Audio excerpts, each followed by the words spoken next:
ಸಾಲ ಈ ಒಂದು ಪದ ಕೇಳಿದರೆ ಸಾಕು, ಮನಸ್ಸಲ್ಲಿ ತುಂಬಾ ಭಾರ ಶುರುವಾಗ್ತಿದೆ ಅಲ್ವಾ. ಆ್ಯಂಡ್ ಕೆಲವೊಂದು ಸರಿ ನಿದ್ದೆನೂ ಬರಲ್ಲ, ಕೆಲವೊಂದು ಸರಿ ಊಟನೂ ಬರೋದಿಲ್ಲ. ನಿಮಗೆ ಗೊತ್ತಾ, ಜಾಸ್ತಿ ಸತಿ ನೀವೇನಾದರೂ ಸಾಲ ಸಾಲ ಅಂತ ಹೇಳಿಬಿಟ್ಟು ರಿಪೀಟೆಡ್ ಆಗಿ ಅದ್ರ ಕಡೆ ಗಮನ ಕೊಡ್ತಾ ಹೋದರೆ ಸಾಲ ಮಾಡೋದು ಜಾಸ್ತಿ ಆಗ್ತಾ ಹೋಗುತ್ತೆ. ಯಾಕೆ ಗೊತ್ತಾ, ಬ್ರಹ್ಮಾಂಡವು ನೀವು ಕಳಿಸುವಂತಹ ಒಂದು ಮೆಸೇಜಸನ್ನು ತಗೊಂಡು ಹೋಗುತ್ತೆ ಆ್ಯಂಡ್ ಅದರ ರಿಲೇಟೆಡ್ ಆಗಿ ಸಾಲವನ್ನು ನಿಮ್ಮ ಹತ್ರ ಕರ್ಕೊಂಡು ಬಂದು ಬಿಡುತ್ತೆ, ಸಾಲ ಮಾಡಲಿ ಅಂತ ಹೇಳಿಬಿಟ್ಟು. ಸೊ ಈ ಒಂದು ವಿಡಿಯೋದಲ್ಲಿ ನಿಮಗೆ ಹೇಗೆ ಸಾಲವನ್ನು ಈಸಿಯಾಗಿ ಮರುಪಾವತಿಸಬೇಕು ಅಂತ ಅನ್ನೋದು ಈ ಒಂದು ವಿಡಿಯೋದಲ್ಲಿ ಒಂದು ಸೀಕ್ರೆಟ್ ಟೆಕ್ನಿಕ್ಕನ್ನು ನಾನು ನಿಮಗೆ ಹೇಳ್ಕೊಡ್ತೀನಿ. ಸೊ ವಿಡಿಯೋವನ್ನು ಕೊನೆ ತನಕ ನೋಡಿ. ವಿಡಿಯೋ ಸ್ಟಾರ್ಟ್ ಮಾಡೋಕ್ಕಿಂತ ಮುಂಚೆ, ನನ್ನ ಹೆಸರು ಡಾಕ್ಟರ್ ವರ್ಣಿಕಾ ಜಿಎನ್, ನಾನು ಮ್ಯಾನಿಫೆಸ್ಟೇಷನ್ ಕೋಚ್. ಈ ಒಂದು ಚಾನಲಲ್ಲಿ ನಿಮಗೆ ಲಾ ಆಫ್ ಅಟ್ರಾಕ್ಷನ್ ಬಗ್ಗೆ, ಮ್ಯಾನಿಫೆಸ್ಟೇಷನ್ ಟೆಕ್ನಿಕ್ ಬಗ್ಗೆ ಆ್ಯಂಡ್ ಹೋಪೋನೋಪೋನೋ ಹೀಲಿಂಗ್ ಬಗ್ಗೆ ಈ ಎಲ್ಲ ಥರದಾದಂತಹ ಮಾಹಿತಿ ಸಿಗ್ತಾ ಹೋಗುತ್ತೆ. ಸೊ ಯಾರೆಲ್ಲ ಚಾನಲ್ನ ಸಬ್ಸ್ಕ್ರೈಬ್ ಮಾಡದೆ ನೋಡ್ತಿದ್ದೀರೋ, ಸೊ ಸಬ್ಸ್ಕ್ರೈಬ್ ಮಾಡ್ಕೊಂಡು ನೋಡಿ, ಸೊ ದಟ್ ನಾನು ಹಾಕುವಂತಹ ಎಲ್ಲ ವೀಡಿಯೋಸ್ಗಳು ನಿಮ್ಮ ಒಂದು ಹೋಮ್ ಪೇಜಲ್ಲಿ ಬರ್ತಾ ಹೋಗುತ್ತೆ. ಹಾಗಾದರೆ ವಿಡಿಯೋವನ್ನು ಸ್ಟಾರ್ಟ್ ಮಾಡೋಣ. ಸೊ ಇಲ್ಲಿ ಫಸ್ಟ್ ನೀವು ಮಾಡಬೇಕಾಗಿರುವಂಥದ್ದು, ಸಾಲ ಅಂತ ಒಂದು ವರ್ಡನ್ನು ನೀವು ಪಾಸಿಟಿವ್ ಆಗಿ ಚೇಂಜ್ ಮಾಡಬೇಕು. ಯಾಕೆ ಅಂತಂದರೆ ನಿಮಗೆ ಗೊತ್ತಿದೆ, ನಾವು ಯಾವುದನ್ನು ನಾವು ಪಾಸಿಟಿವ್ ಆಗಿ ಯಾವ ರೀತಿ ಹೇಳ್ತೀವೋ ಅದೇ ರೀತಿ ನಾವು ಅಟ್ರಾಕ್ಷನನ್ನು ಮಾಡ್ತೀವಿ ಅಂತ ಅಲ್ವಾ. ಸೊ ಹಾಗಾಗಿ ಸಾಲ ಅಂತ ಅಂದ ತಕ್ಷಣವೇ ನಿಮಗೆ ಯಾವತ್ತೂ ಕೂಡ ಭಯ ಆಗಿರಬಹುದು, ಆತಂಕ ಆಗಬಾರ್ದು. ಓಕೆ, ಸೊ ಇದು ಮೊದಲನೆಯದಾಗಿ ನೀವು ಗಮನದಲ್ಲಿ ಇಟ್ಕೋಬೇಕು. ಆ್ಯಂಡ್ ಸಾಲ ಅಂದರೆ ಏನು, ನೀವು ಕಷ್ಟದಲ್ಲಿದ್ದೀರಾ, ಸೊ ಹಾಗಾಗಿ ನಿಮ್ಮಲ್ಲಿ ಹಣ ಇಲ್ಲ ಆ್ಯಂಡ್ ಆ ಒಂದು ಹಣವನ್ನು ಪೂರೈಸೋದಕ್ಕೋಸ್ಕರ ಬೇರೆಯವ್ರ ಹತ್ರ ನೀವು ಸಹಾಯವನ್ನು ಕೇಳಿಬಿಟ್ಟು ಆ ಹಣವನ್ನು ನಿಮ್ಮ ಬಳಕೆ ಮಾಡ್ಕೊಂಡಿದ್ದೀರ. ನೀವೇನು ಬೇಕು ಅಂತ ಒಂದು ಲೈಫಲ್ಲಿ ನೀಡ್ಸ್ ಇದೆನೋ ಅದನ್ನು ಫುಲ್ಫಿಲ್ಮೆಂಟ್ ಮಾಡಲಿಕ್ಕೆ ಬೇರೆಯವ್ರ ಹತ್ರ ಹಣವನ್ನು ಇಸ್ಕೊಂಡಿದ್ದೀರ ಅಲ್ವಾ. ಸೊ ಇಲ್ಲಿ ಆ ಹಣವನ್ನು ನೀವು ಇಸ್ಕೊಂಡಿರೋದಕ್ಕಾಗಿ ಮೊದಲನೇದಾಗಿ ನೀವು ಗ್ರ್ಯಾಟಿಟ್ಯೂಡನ್ನು ಹೇಳಬೇಕು.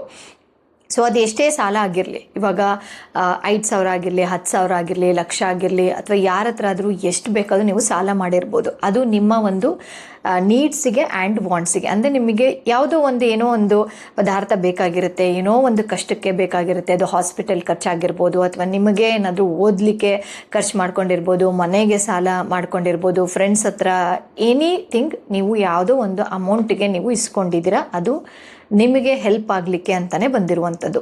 ಆ ಹಣವನ್ನು ಹೆಲ್ಪ್ ಆಗಲಿಕ್ಕೆ ಅಂದರೆ ಸಹಾಯ ಮಾಡಿದೆ. ಆ ಹಣ ಯಾವಾಗಲೂ ನಿಮಗೆ ನಿಮ್ಮ ಒಂದು ಕಷ್ಟದ ಸಮಯದಲ್ಲಿ ಅದು ಸಹಾಯ ಮಾಡಿದೆ. ಸೊ ಹಾಗಾಗಿ ಅದಕ್ಕೆ ಮೊದಲು ಗ್ರ್ಯಾಟಿಟ್ಯೂಡನ್ನು ಹೇಳಬೇಕು. ಸೊ ಥ್ಯಾಂಕ್ ಯು ಅಂತ ಹೇಳೋಕ್ಕೆ ಸ್ಟಾರ್ಟ್ ಮಾಡಿ. ಆ ಅಮೌಂಟಿಗೆ ಥ್ಯಾಂಕ್ ಯು ಅಂತ ಹೇಳಿ.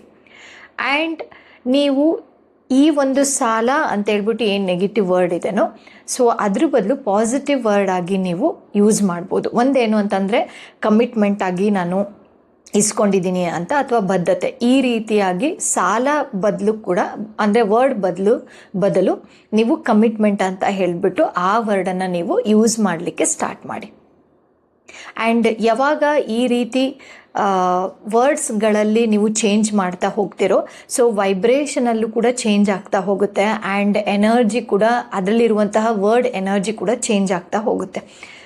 ಆ್ಯಂಡ್ ಇದರಿಂದ ನಿಮಗೆ ಬೇಗ ಸಾಲ ತೀರಿಸಲಿಕ್ಕೆ ಹೆಲ್ಪ್ ಆಗ್ತಾ ಹೋಗುತ್ತೆ. ಕೃತಜ್ಞತೆಗಳನ್ನು ಸಲ್ಲಿಸಿ ಆಗಿದ್ಮೇಲೆ ಸೆಕೆಂಡ್ ಪಾರ್ಟ್. ಸೊ ಸೆಕೆಂಡ್ ಪಾರ್ಟಲ್ಲಿ ನೀವೇನು ಮಾಡಬೇಕು ಅಂತ ಅಂದರೆ ವಿಜುವಲೈಸೇಷನನ್ನು ಮಾಡಬೇಕು. ಸೊ ಯಾರ ಹತ್ರ ನೀವು ಸಾಲ ಇಸ್ಕೊಂಡಿದ್ದೀರಾ ಅದು ನಿಮಗೆ ಗೊತ್ತಿರುತ್ತೆ ಅಲ್ವಾ. ಸೊ ಆ ಪರ್ಸನನ್ನು ಕಣ್ಮುಚ್ಚಿ, ಆ್ಯಂಡ್ ಆ ಪರ್ಸನ್ ಎದುರುಗಡೆ ಇದ್ದಾರೆ ಆ್ಯಂಡ್ ನೀವು ಅವರಿಗೆ ಬೇಕಾಗಿರುವಂತಹ ಏನು ಇಸ್ಕೊಂಡಿರ್ತೀರಲ್ಲ ಆ ಅಮೌಂಟನ್ನು ಫುಲ್ಲಾಗಿ ನೀವು ಕೊಡ್ತಾ ಇದ್ದೀರಾ ಅಂತ ಅನ್ನೋ ಒಂದು ವಿಜುವಲೈಸೇಷನ್ ಇರಲಿ. ಸೊ ನೀವು ಕೊಟ್ಟಾಗ, ಆ ಸಾಲವನ್ನು ಕೊಟ್ಟಾಗ ಆ ವ್ಯಕ್ತಿಯ ಮುಖದಲ್ಲಿ ನಗು ಅಂತ ಅನ್ನೋದು ಇದ್ದೇ ಇರುತ್ತೆ ಆ್ಯಂಡ್ ಏನೋ ಒಂಥರ ಸಮಾಧಾನ ಭಾವವನ್ನು ನಾವು ನೋಡ್ತೀವಿ. ಸೊ ಬೇರೆಯವ್ರ ಹತ್ರ ಅವ್ರು ಕೊಟ್ಟಿರೋದು ಅವ್ರಿಗೆ ವಾಪಸ್ ಬಂದಾಗ ಅವ್ರು ಎಷ್ಟು ಖುಷಿಯಾಗಿರ್ತಾರೋ, ಸೊ ಅದನ್ನು ಜಸ್ಟು ವಿಜುವಲೈಸೇಷನ್ ಮಾಡಿ, ಇಮ್ಯಾಜಿನೇಷನನ್ನು ಮಾಡಿ. ಸೊ ಇಲ್ಲಿ ಪರ್ಸನ್ಗೆ ನೀವು ಕೊಡ್ತಾ ಇದ್ದೀರಾ, ಅವರು ಕೂಡ ಖುಷಿಯಾಗಿದ್ದಾರೆ, ನಗು ಮುಖದಲ್ಲಿ ಅವರು ಇಸ್ಕೊಳ್ತಾ ಇದ್ದಾರೆ. ಆ್ಯಂಡ್ ನಿಮ್ಮ ಒಂದು ಖಾತೆಯಲ್ಲಿರುವಂತಹ ಹಣ, ಅಂದರೆ ನೀವು ಪರ್ಸ್, ವ್ಯಾನಿಟಿ ಬ್ಯಾಗು ಅಥವಾ ವ್ಯಾಲೆಟನ್ನು ಯೂಸ್ ಮಾಡ್ತಾ ಇದ್ರೆ ಸೊ ಅದನ್ನು ನೀವು ಇಮ್ಯಾಜಿನೇಷನ್ ಮಾಡ್ಕೋಬೋದು. ಇಲ್ಲ ಅಂತ ಅಂದರೆ ನಿಮ್ಮ ಒಂದು ಮೊಬೈಲಲ್ಲಿ ನೋಟಿಫಿಕೇಶನ್ ಥರ ಹೋಗುತ್ತಲ್ಲ, ಸೊ ಇಷ್ಟು ಡ್ಯಾಶ್ ನೀವು 5,000 10,000 ಇಸ್ಕೊಂಡಿದ್ರೆ ಸೊ 10,000 ಡಿಡಕ್ಟ್ ಆಗಿದೆ, ಆ ಒಂದು ಪರ್ಸನ್ಗೆ ಡಿಡಕ್ಟ್ ಆಗಿದೆ ಅಂತ ಹೇಳ್ಬಿಟ್ಟು ವಿಜುವಲೈಸೇಷನನ್ನು ಮಾಡಬೇಕು. ಸೊ ಅದಾಗಿದ್ದ ಮೇಲೆ ನೆಕ್ಸ್ಟು ನಿಮ್ಮ ಕಡೆ ಇರುವಂತಹ ಒಂದು ವಿಜುವಲೈಸೇಷನ್ ಅಂದರೆ ನೀವು ಆ ಹಣವನ್ನು ಮರುಪಾವತಿ ಮಾಡಿದಾಗ ಹಣ ಎಷ್ಟು ಇಸ್ಕೊಂಡಿರ್ತಾರೋ ಅವರಿಗೆ ವಾಪಸ್ಸನ್ನು ಕೊಟ್ಟಾಗ ನಿಮ್ಮ ಒಂದು ಲೈಫಲ್ಲಿ ಎಷ್ಟು ನೀವು ಖುಷಿಯಾಗಿರ್ತೀರಾ, ಎಷ್ಟು ಸಮಾಧಾನವಾಗಿ ನಿಮ್ಮ ಒಂದು ಲೈಫ್ ಇರುತ್ತೆ ಅಂತ ಅನ್ನೋದನ್ನು ನೀವು ಇವಾಗಲೇ ಅನುಭವ ಮಾಡಬೇಕು. ಸೊ ಇದು ಪವರ್ಫುಲ್ ಆಗಿರುವಂತಹ ಒಂದು ವಿಜುವಲೈಸೇಷನ್ ಟೆಕ್ನಿಕ್ ಇದು. ಸೊ ಒಂದು ಪರ್ಸನ್ ಯಾರು ನೀವು ಸಾಲವನ್ನು ಇಸ್ಕೊಂಡಿದ್ದಾರೋ ಸೊ ಇದನ್ನು ಕಣ್ಣು ಮುಚ್ಚಿಬಿಟ್ಟು ಮಾಡಿ. ಓಕೆ, ಸೊ ಯಾರು ಪರ್ಸನ್ ಇಸ್ಕೊಂಡಿದ್ದಾರೋ ಸೊ ಅವರಿಗೆ ನೀವು ನಗು ಮುಖದಲ್ಲಿ ಅವರು ನಿಮ್ಮ ಒಂದು ಹಣವನ್ನು ಇಸ್ಕೊಳ್ತಾ ಇದ್ದಾರೆ ಆ್ಯಂಡ್ ಬ್ಯಾಂಕ್ ಬ್ಯಾಲೆನ್ಸಲ್ಲಿ ಆ ಒಂದು ಹಣ ಡಿಟೆಕ್ಟ್ ಆಗಿದೆ ಅಥವಾ ನಿಮ್ಮ ವ್ಯಾಲೆಟಿಂದ ನೀವು ಕೊಡ್ತಾ ಇದ್ದೀರಾ, ಅದನ್ನಾದರೂ as per your choice. And next ನಿಮಗೆ ಎಷ್ಟು ಖುಷಿಯಾಗಿದೆ, ನಿಮಗೆ ಎಷ್ಟು ಸಮಾಧಾನ ಆಗಿದೆ ಅಂತ ಅನ್ನುವಂಥದ್ದು ನೀವು ವಿಜುವಲೈಸೇಷನನ್ನು ಮಾಡಬೇಕಾಗತ್ತೆ. ಮೂರನೆಯ ಒಂದು ನೆಕ್ಸ್ಟ್ ಪಾರ್ಟ್ ಏನು ಮಾಡಬೇಕು ಅಂತ ಅಂದರೆ ಗ್ರ್ಯಾಟಿಟ್ಯೂಡ್ ಚೆಕ್ ಅಂತ ಹೇಳಿಬಿಟ್ಟು ಬರಿಬೇಕಾಗುತ್ತೆ. ಸೊ ಚೆಕ್ ಅಂದರೆ ಏನು ಅಂತ ಯೂಶ್ವಲ್ ಆಗಿ ನಿಮ್ಮ ಒಂದು ರಿಯಲ್ ಚೆಕ್ನಾದರೂ ನೀವು ಯೂಸ್ ಮಾಡ್ಬೋದು. ಇಲ್ಲ ಅಂತಂದರೆ ಚೆಕ್ ಎಲ್ಲ ನಾವು ಉಪಯೋಗಿಸ್ತಾ ಇಲ್ಲ ಅಥವಾ ನಮಗೆ ಚೆಕ್ಕಲ್ಲಿ ನಮ್ಮ ಮನೇಲಿ ಇಲ್ಲ ಅಂತಂದರೆ ಜಸ್ಟ್ ಒಂದು ಪೇಪರನ್ನು ತಗೊಳ್ಳಿ, ವೈಟ್ ಕಲರ್ ಪೇಪರ್, ಆ್ಯಂಡ್ ಅದನ್ನು ಕ್ಲೀನಾಗಿ ಕಟ್ ಮಾಡಿ ಆಯತಕಾರದಲ್ಲಿ ಚೆಕ್ ಬುಕ್ ಎಲ್ಲರೂ ಲೀವ್ಸ್ ನೋಡಿದ್ದೀರಲ್ಲ ಸೊ ಅದೇ ರೀತಿಯೇ ಅದನ್ನು ಕಟ್ ಮಾಡಿಬಿಟ್ಟು ಸೊ ಪೇಡ್ ಇನ್ ಫುಲ್ ಅಂತ ಹೇಳಿ ಬರೆದು ಥ್ಯಾಂಕ್ ಯು ಯೂನಿವರ್ಸ್ ಅಂತ ಹೇಳಿಬಿಟ್ಟು ಬರಿಬೇಕು. ಸೊ ಇದನ್ನು ಯಾವ ಪೆನ್ನಲ್ಲಿ ಯಾವ ಕಲರಲ್ಲಾದ್ರೂ ಬರಿಬೇಕು ಅಂತ ಅಂದರೆ ಬ್ಲೂ ಇಂಕ್ ಆದರೂ ಯೂಸ್ ಮಾಡಿ, ಇಲ್ಲ ಅಂತಂದರೆ ಗ್ರೀನ್ ಇಂಕ್ ಆದರೂ ಯೂಸ್ ಮಾಡಿ, ವಾಟ್ ಎವರ್ ನಿಮಗೆ ಯಾವುದು ಕಂಫರ್ಟಬಲ್ ಅಂತ ಅನಿಸುತ್ತೋ ಆ ಇಂಕನ್ನು ಯೂಸ್ ಮಾಡಿ. ಜಸ್ಟ್ ಪೇಡ್ ಇನ್ ಫುಲ್ ಅಂದರೆ ನೀವು ಏನನ್ನ ಸಾಲವನ್ನು ಇಸ್ಕೊಂಡಿದ್ದೀರೋ ಆ ಮೊತ್ತವನ್ನು ಮೊದಲು ಬರಿಬೇಕು. ಅಂದರೆ ಎಕ್ಸಾಂಪಲ್ ಇವಾಗ ನೀವು 50,000 ಇಸ್ಕೊಂಡಿದ್ದೀರಾ ಸಾಲವನ್ನು, ಸೊ 50,000 ಅಂತ ಹೇಳಿಬಿಟ್ಟು ಮೇಲ್ಗಡೆ ಬರೆದ್ಬಿಟ್ಟು ಕೆಳಗಡೆ ಒಂದು ಲೈನಲ್ಲಿ ಪೇಡ್ ಇನ್ ಫುಲ್ ಆ್ಯಂಡ್ ಇನ್ನೂ ಅದ್ರ ಕೆಳಗಡೆ ಬಂದ್ಬಿಟ್ಟು ಥ್ಯಾಂಕ್ ಯು ಯೂನಿವರ್ಸ್ ಅಂತ ಹೇಳಿಬಿಟ್ಟು ಬರಿಬೇಕು. ಸೊ ಇದನ್ನು ಈ ಒಂದು ಪೇಪರನ್ನು ನಿಮ್ಮ ಪರ್ಸಲ್ಲಿ ಅಥವಾ ವ್ಯಾಲೆಟಲ್ಲಿ ಅಥವಾ ವ್ಯಾನಿಟಿ ಬ್ಯಾಗಲ್ಲಿ ಈ ಒಂದು ಗ್ರ್ಯಾಟಿಟ್ಯೂಡ್ ಚೆಕ್ಕನ್ನು ನೀವು ಇಟ್ಕೋಬೇಕಾಗುತ್ತೆ. ಆ್ಯಂಡ್ ಎಷ್ಟು ದಿನ ಇಟ್ಕೋಬೇಕು ಅಂತ ಕೇಳ್ತೀರಾ, ದಯವಿಟ್ಟು ಎಷ್ಟು ದಿನ ಅಂತ ಹೇಳ್ಬಿಟ್ಟು ಕೇಳಕ್ಕೆ ಹೋಗಬೇಡಿ, ಸಾಲ ಮುಗಿಯೋ ತನಕ ಅದು ನಿಮ್ಮ ಒಂದು ಪರ್ಸಲ್ಲಿ ಇರಲಿ. ಓಕೆನಾ? ಸೊ ಅದಾಗಿದ್ಮೇಲೆ ನೀವು ಡಿಸ್ಕಾರ್ಡ್ ಮಾಡ್ಬೋದು. And come back to the topic. So purse ಒಳಗಡೆ ಆ ಒಂದು ಪೇಪರಲ್ಲಿ ಏನು ಬರೆದಿರ್ತೀರೋ ಸೊ ಪರ್ಸಲ್ಲಿ ಅಥವಾ ವ್ಯಾಲೆಟಲ್ಲಿ ಆ ಒಂದು ಪೇಪರನ್ನು ಇಡ್ತೀರಾ. ಆ್ಯಂಡ್ ಪ್ರತಿ ಸತಿನೂ ನೀವು ಹಣವನ್ನು ತೆಗೆದು ಕೊಡಬೇಕಾದ್ರೆ, ಇವಾಗ ವ್ಯಾಲೆಟನ್ನು ನಾವು ಯೂಸ್ ಮಾಡ್ತಾ ಇದ್ದೀವಿ, ವ್ಯಾನಿಟಿ ಬ್ಯಾಗ್ಸ್ಗಳನ್ನು ಯೂಸ್ ಮಾಡ್ತಾ ಇದ್ದೀವಿ ಅಂತಂದರೆ ಯೂಶ್ವಲಿ ಪರ್ಸನ್ನು ತೆಗೆದು ಹಣವನ್ನು ನಾವು ಕೊಡ್ತೀವಿ ಅಲ್ವಾ. ಸೊ ಪರ್ಸಲ್ಲಿ ಇರುವಂತಹ ಚೀಟಿ ಯಾವಾಗಲೂ ಕೂಡ ಕಾಣಿಸುತ್ತೆ. ಸೊ ಆವಾಗ ಯಾವಾಗಲೂ ಕೂಡ ಒಂದು ನಂಬಿಕೆ ಇಟ್ಕೊಂಡು ಸೊ ಥ್ಯಾಂಕ್ ಯು ಯೂನಿವರ್ಸ್, ನಾನು ಆಲ್ರೆಡಿ ಆ ಒಂದು ಅಮೌಂಟನ್ನು ಆ ಒಂದು ಪರ್ಸನ್ಗೆ ನನಗೆ ಅವರು ಆಗಲೇ ನಾನು ಕೊಟ್ಟಿದ್ದೀನಿ ಆ್ಯಂಡ್ ಅದರ ರಿಲೇಟೆಡ್ ಆಗಿ ಧನ್ಯವಾದಗಳನ್ನು ಅಂತ ಹೇಳ್ಬಿಟ್ಟು, ಧನ್ಯವಾದಗಳು ಅಥವಾ ಥ್ಯಾಂಕ್ ಯು ಅಂತ ಹೇಳ್ಬಿಟ್ಟು, ನಿಮಗೆ ಕಂಫರ್ಟಬಲ್ ಇದೆ ಥ್ಯಾಂಕ್ ಯು, ಇಲ್ಲ ಅಂದರೆ ಧನ್ಯವಾದಗಳು. ಸೊ ಈ ರೀತಿ ಸೆಂಟೆನ್ಸನ್ನು ಹೇಳಿ ಪ್ರತಿದಿನ ಯಾವಾಗ ನಿಮಗೆ ಪರ್ಸನ್ನು ಓಪನ್ ಮಾಡ್ತಿರೋ ಸೊ ಜಸ್ಟ್ ಆ ಚೆಕ್ನ ನೋಡಿದ ತಕ್ಷಣವೇ ಆಲ್ರೆಡಿ ಅದು ಆಗಿದೆ ಅಂದರೆ ನೀವು ಯೂನಿವರ್ಸ್ಗೆ ಒಂದು ಮೆಸೇಜಸನ್ನು ಕಳಿಸ್ತಾ ಇದ್ದೀರಾ. ಓಕೆ, ನಾನು ಒಂದು ಪಾಸಿಟಿವ್ ವೈಬ್ರೇಷನ್ಸನ್ನು ಕಳಿಸ್ತಾ ಇದ್ದೀರಾ. ಓಕೆ, ನಾನು ರೆಡಿ ಇದ್ದೀನಿ, ನಾನು ಸಾಲ ಯಾರ ಹತ್ರ ಇಸ್ಕೊಂಡಿದ್ದೀನೋ ಅವ್ರ ಹತ್ರ ನಾನು ಕೊಡಲಿಕ್ಕೆ ನಾನು ರೆಡಿ ಇದ್ದೀನಿ, ಸೊ ಅದಕ್ಕೆ ಅವಕಾಶಗಳನ್ನು ಮಾಡಿಕೊಡು ಅಂತ ಹೇಳಿಬಿಟ್ಟು ಇಂಡೈರೆಕ್ಟಾಗಿ ನೀವು ಯೂನಿವರ್ಸ್ಗೆ ಸಿಗ್ನಲನ್ನು ಕಳಿಸ್ತೀರಾ. And next part is the small amount of magic. ಅಂದರೆ ಸ್ಮಾಲ್ ಅಮೌಂಟ್ ಮ್ಯಾಜಿಕ್, ಸಣ್ಣ ಮೊತ್ತದ ಒಂದು ಮ್ಯಾಜಿಕ್ಕನ್ನು ನಾನು ನಿಮಗೆ ಹೇಳ್ಕೊಡ್ತೀನಿ. ಅದೇನು ಅಂತ ಅಂದರೆ 10 ರೂಪಾಯಿ ಆಗಿರಲಿ 100 ರೂಪಾಯಿ ಆಗಿರಲಿ, ಯಾರಿಗೆ ಹಣವನ್ನು ಕೊಡಬೇಕು ಅಂತ ಹೇಳ್ಬಿಟ್ಟು ಇದ್ದಾರೋ ಸೊ ಅವರಿಗೆ ಸದ್ಯಕ್ಕೆ ಎಷ್ಟು ಆಗುತ್ತೋ ಆ ಒಂದು ಹಣವನ್ನು ನೀವು ಅವರಿಗೆ ಸೆಂಡ್ ಮಾಡಿ ಅಥವಾ ಕೊಡಿ. ಸೊ ಇದರಿಂದ ಏನಾಗುತ್ತೆ ಅಂತ ಅಂದರೆ ನಿಮ್ಮಲ್ಲಿ ಹಣ ಇದೆ ಅಂತ ಅನ್ನೋದು ಆ ಒಂದು ವೈಬ್ರೇಷನ್ ಇರುತ್ತಲ್ಲ, ನನ್ನ ಹತ್ರ ಹಣ ಇದೆ, ನಾನು ಒಂದು ಅಬಂಡೆಂಟ್ ಅಂತ ಅನ್ನುವಂಥದ್ದು, ನಾನು ಒಂದು ಸಮೃದ್ಧಿ ಅಂತ ಅನ್ನುವಂಥದ್ದು ಯಾವಾಗ ನಿಮ್ಮ ಒಂದು ಮನಸ್ಸಿನಲ್ಲಿ ಫೀಲಿಂಗಲ್ಲಿ ಶುರುವಾಗುತ್ತೋ ಸೊ ವೈಬ್ರೇಷನ್ ಲೆವೆಲಲ್ಲಿ ನೀವು ಬ್ರಹ್ಮಾಂಡಕ್ಕೂ ಕೂಡ ಅದೇ ಥರದಾದಂತಹ ವೈಬ್ರೇಷನನ್ನು ನೀವು ಕಳಿಸ್ತೀರ. ಅಂದರೆ ಅವಕಾಶಗಳಾಗಿರ್ಬೋದು, ಅಥವಾ ನಿಮಗೆ ಒಂದು ಕ್ರಿಯೇಟಿವ್ ನೀವೇ ಏನಾದರೂ ಜಾಬ್ ಮಾಡ್ಬೋದು, ಅದಕ್ಕೆ ರಿಲೇಟೆಡ್ ಆಗಿ ನಿಮಗೆ ಅಮೌಂಟ್ ಏನಾದರೂ ಬರಬಹುದು. ಓಕೆ, ಸೊ ಈ ರೀತಿ ಮಾಡೋದ್ರಿಂದ ನಿಮಗೆ ಒಂದು ಅಬಂಡೆಂಟ್ ಅಂತ, ಒಂದು ಸಮೃದ್ಧಿಯಂತಹ ಒಂದು ಎನರ್ಜಿ ಅಥವಾ ವೈಬ್ರೇಷನ್ ನಿಮ್ಮಲ್ಲಿ ಕ್ರಿಯೇಟ್ ಆಗ್ತಾ ಹೋಗುತ್ತೆ.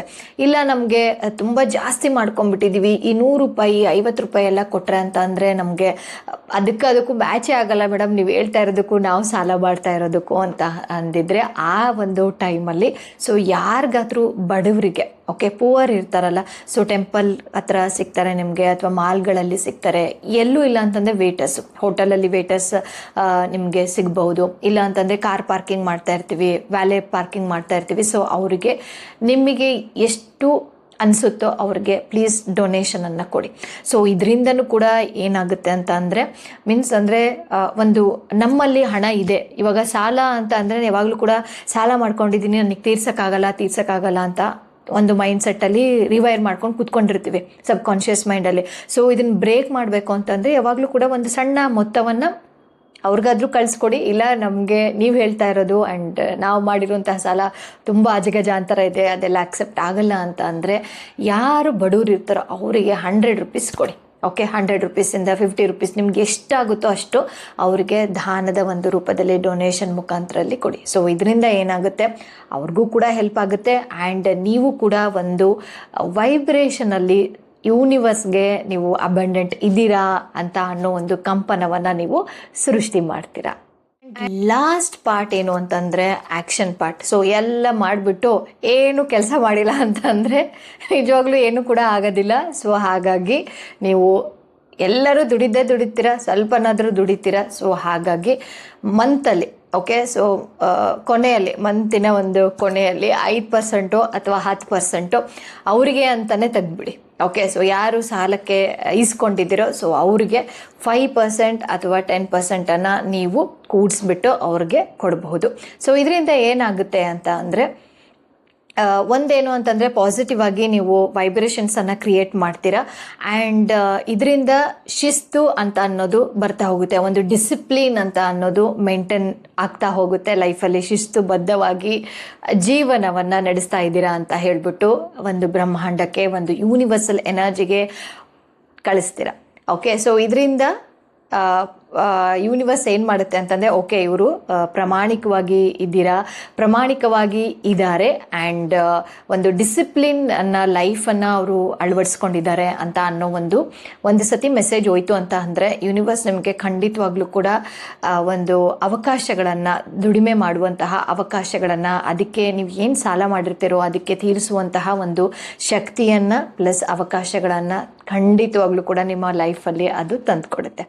ಆ್ಯಂಡ್ ಈ ಒಂದು 5 ಸ್ಟೆಪ್ಸನ್ನು ನೀವು ಮಾಡಿದ್ದೆ ಆದರೆ ನಿಮ್ಮಲ್ಲಿರುವಂತಹ ಸಾಲ ಬೇಗ ತೀರ್ತಾ ಹೋಗುತ್ತೆ ಆ್ಯಂಡ್ ನೀವು ಕೂಡ ಒಂದು ವೈಬ್ರೇಷನಲ್ಲಿ ಒಂದು ಪಾಸಿಟಿವ್ ವೈಬ್ರೇಷನನ್ನು ಯೂನಿವರ್ಸ್ಗೆ ನೀವು ಕಳಿಸ್ಕೊಟ್ಟಾಗ ಆ್ಯಂಡ್ ಅವಕಾಶಗಳು ನಿಮ್ಮ ಸುತ್ತಲೇ ಬರುತ್ತೆ ಅಂತಲೇ ಹೇಳ್ಬೋದು. ಆ್ಯಂಡ್ ಇದೇ ರೀತಿ ನಿಮಗೂ ಕೂಡ ನಿಮ್ಮ ಒಂದು ಲೈಫಲ್ಲಿ ಪಾಸಿಟಿವ್ ಆಗಿ ಡೇ ಟು ಡೇ ಲೈಫಲ್ಲಿ ಇರಬೇಕು ಅಂತ ಹೇಳ್ಬಿಟ್ಟು ಆಸೆ ಪಡ್ತಾ ಇದ್ದೀರಾ ಅಂತಂದರೆ ಜಾಯಿನ್ ಆಗಿ ನಮ್ಮ ಒಂದು ಕಮ್ಯುನಿಟಿಗೆ. ಸೊ ಡೈಲಿ ಮಿರಾಕಲ್ ಪ್ರಾಕ್ಟೀಸ್ ಅನ್ನೋ ಒಂದು ಪ್ರೋಗ್ರಾಮ್ಗೆ ನೀವು ಜಾಯಿನ್ ಆಗ್ಬೋದು. ಅದು 7 days ಫ್ರೀ ಇರುತ್ತೆ, ಯಾರು ಬೇಕಾದರೂ ಜಾಯಿನ್ ಆಗ್ಬೋದು. ಓಕೆ, ನಿಮ್ಮ ಒಂದು ಆಸೆಗಳನ್ನು ಅಫರ್ಮೇಷನ್ಸ್ಗಳ ಮುಖಾಂತರ ಹೇಗೆ ಒಂದು ಮ್ಯಾನಿಫೆಸ್ಟೇಷನ್ ಹೇಗೆ ಮಾಡುವಂಥದ್ದು ಆ್ಯಂಡ್ ಈಸಿಯಾಗಿ ಪವರ್ಫುಲ್ ಆಗಿರುವಂತಹ ಟೆಕ್ನಿಕ್ಗಳನ್ನು ನಾನು ಅಲ್ಲಿ ಶೇರ್ ಮಾಡ್ತೀನಿ. ಸೊ ಯಾರಿಗೆಲ್ಲ ಇಂಟ್ರೆಸ್ಟ್ ಇದೆನೋ ಡಿಸ್ಕ್ರಿಪ್ಷನ್ ಬಾಕ್ಸಲ್ಲಿ ಲಿಂಕ್ ಇರುತ್ತೆ, ವಾಟ್ಸಪ್ ಕಮ್ಯುನಿಟಿ ಲಿಂಕ್ ಇರುತ್ತೆ. ಸೊ ಅದಕ್ಕೆ ಪ್ರೆಸ್ ಮಾಡಿದರೆ ನೀವು ಕಮ್ಯುನಿಟಿಗೆ ಬಂದುಬಿಟ್ಟು ಜಾಯಿನ್ ಆಗ್ತೀರಾ. ಆ್ಯಂಡ್ ಈ ಒಂದು ಪ್ರೋಗ್ರಾಮ್ ಯಾವಾಗ ಸ್ಟಾರ್ಟ್ ಆಗುತ್ತೆ ಆ್ಯಂಡ್ ಯಾವ ಒಂದು ಟೈಮಲ್ಲಿ ಇರುತ್ತೆ ಅಂತ ಅನ್ನೋದನ್ನು ನಾನು ಆ ಒಂದು ವಾಟ್ಸಪ್ ಕಮ್ಯುನಿಟಿಯಲ್ಲಿ ಹಾಕ್ತೀನಿ. ಓಕೆ, ಸೊ ಫಾಲೋ ಮಾಡಿ, 5 ಸ್ಟೆಪ್ಸ್ ಈಸಿಯಾಗಿ ಮಾಡಿ. ನಿಮ್ಮ ಒಂದು ಸಾಲವನ್ನು ತೀರಿಸಲಿಕ್ಕೆ ಈ ಒಂದು ವಿಡಿಯೋ ಹೆಲ್ಪ್ ಆಗುತ್ತೆ ಅಂತ ಹೇಳ್ಬಿಟ್ಟು ನಾನು ಭಾವಿಸಿದ್ದೀನಿ. ಆ್ಯಂಡ್ ಮುಂದಿನ ವಿಡಿಯೋದಲ್ಲಿ ಸಿಗ್ತೀನಿ. Signing off doctor Varnika GN.